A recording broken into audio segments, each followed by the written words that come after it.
Hi, I'm Isaac Rodriguez, a business consultant. I'm going to talk to you about how to make quality monitoring of calls work.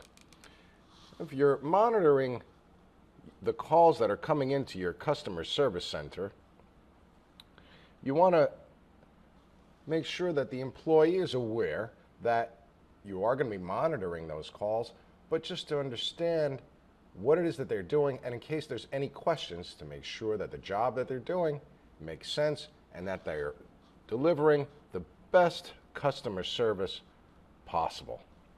It's all about the customer service, and making that work is paramount communication. That's the key.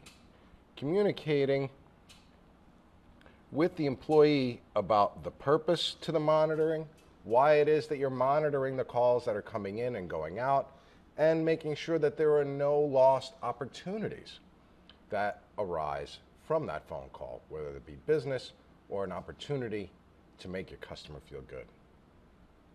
I'm Isaac Rodriguez, I'm a business consultant, and that's how to make quality monitoring of calls work.